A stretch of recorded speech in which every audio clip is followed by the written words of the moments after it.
Hi, it's Stephen here with the Ginfo update for March 2025. Before I get started, if you find this video useful, please do click like, share and subscribe. We really appreciate your support. Now, the last few weeks in Ginfo, we've been doing a lot of work. We had a new member of the team join us, actually, a colleague, Anja Tugerson, who's based out in Denmark. And she's been doing a great deal of work for us on News AI, and I'm going to return to that shortly. Now, in terms of the articles and the materials we're producing, a great temptation at the moment to look at artificial intelligence, and we're hearing a lot of stories from clients that stakeholders are now ramping up the pressure on them to demonstrate their value and their self-worth and their contribution to the organization, especially in the light of new technology like reasoning technology and the research capabilities that a lot of the big tech AI companies are now starting to launch. So we've produced a couple of pieces of work in this space, really to help with you rationalize and position yourself strategically relative to this technology. The first is entitled "Should Information Teams Pivot Away from Research?" I'm not going to spoil it. You can go and read that at ginfo.com. I'm not going to give you the answer, but I think you probably know what the answer is if you know me at all and you've watched these videos in the past. Also, a short piece has been written on AI reasoning and deep research and whether these are the latest threats to information managers, which I think clearly that they are, but they are no match, frankly, for a good researcher.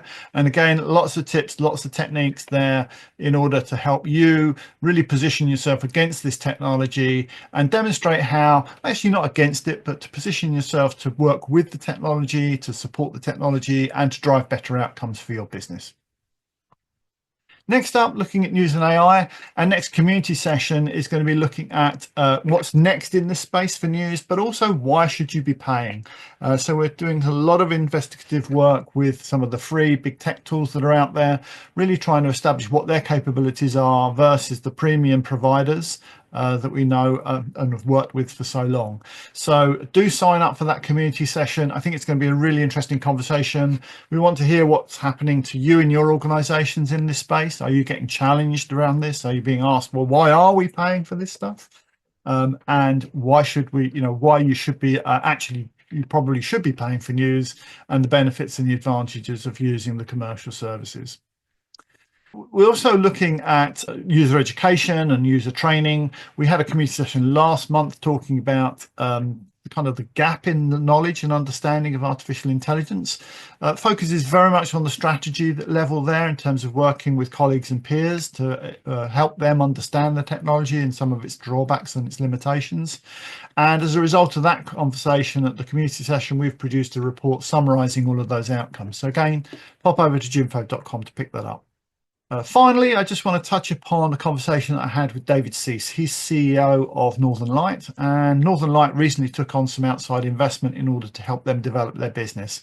Again, don't want to go into it in too much depth now, but David really provides some very interesting insights and perspectives on that investment and what it will mean for Northern Light in the medium to long term.